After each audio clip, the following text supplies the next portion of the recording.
So great. I don't want to spoil anything about a certain show that you're in right now, but could I just have a hug? Because I am not ready at all. You want a hug? Yeah. I'm not ready either. I'm not ready. Now, on that note, do you think there's any character that you'll ever play whose death is going to be more traumatic than Oberyn in Game of Thrones? Because that gave me nightmares. It gave me nightmares too, and it's funny. I remember thinking when I read that, and I was so familiar and a fan of the show so the pages of the script were so vivid to me, as if I was watching the episodes myself. So when I got to that, and I knew that it was happening, I just was like, thank God I have a build-up to so that when it actually happens and when it's shared with the world, it won't traumatize me in the way that it's going to traumatize everyone else. Mm-hmm. I had this sort of selfish gratitude that I could be protected from something like that, and I'm not sure. I'm not sure. There's a chance something could top it. Last question for you. It's just to move back into Mandalorian territory.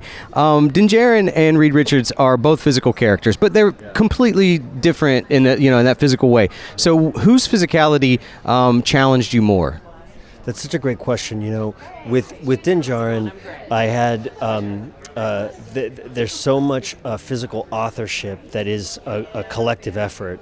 With my work, Brendan Wayne's work, Lateef Crowder's work, other bodies that have stepped into the armor, but primarily those two guys and myself, and with Reed, that for me was a brand new kind of experience to author something that is very, very, very familiar to the world, has previous authorship, a very, very specific understanding in the pages of the comics and different evolutions and stuff like that, and then something that is so independent in its identity as far as our version is concerned.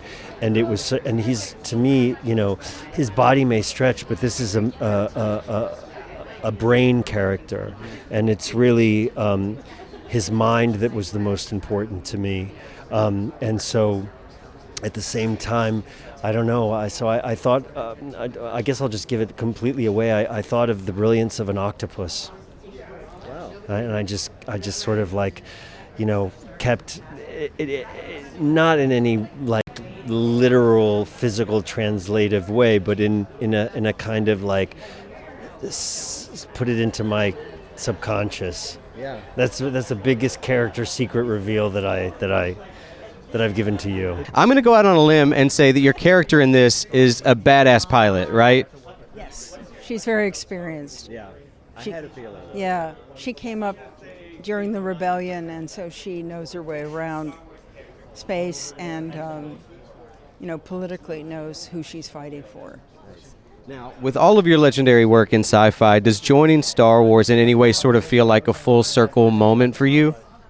I guess it does. I felt so fortunate to have John think of me for this, and I'd seen the earlier ones and loved them. I think one of the reasons we love these movies, you're too young to remember, but a lot of people first saw them in their childhood or in their, young adulthood. And so you also go back in time when you watch these things. And it's a much more carefree space somehow than our world now.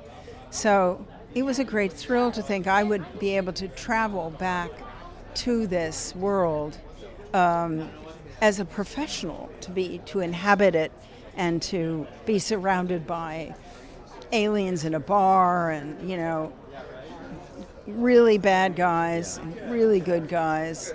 So I'm excited to find out what happens next, and there's a lot to fight for, and we're gonna fight like hell. I thought you were gonna bring Grogu out here with you. He has a nap. Nick's, yeah. There you go. I was just gonna have them, I don't know, Eskimo kiss or something. I'm not going to embarrass myself and say I'm not sure. I like it though. It's very good. Now, obviously, all of these Star Wars projects that you guys are working on are standalone stories, but you as the godfather of the MCU, are you guys hoping that all of these individual projects can eventually lead to a giant Star Wars crossover film? Like the Patton Oswalt riff on Parks and Rec, was that his when he talked about them two coming? I have no knowledge of that, but I wouldn't be surprised if somebody was thinking something up. But no, right now there's no plans to intermingle the time ribbon of the two realities. Yeah, this is probably something else that you can't answer, but are you hoping to do a 4th season of The Mandalorian, or do you foresee him being a character that you sort of just, utilize in film moving forward? Can't really speak to that right now. Yeah. Don't. Right now, I'm focused on the film, and that's going to be coming out in Memorial Day of 26. Well, the footage looked amazing, and I can't wait. I'm so excited. Thank you so much for your time. I really appreciate it. Thank you. Now, I would love to hear your philosophy on the Star Wars movie side of things. By what that I mean, Marvel's focusing now on quality, over quantity. DC says that the script is the Bible. So, what would you say is Lucasfilm's current strategy?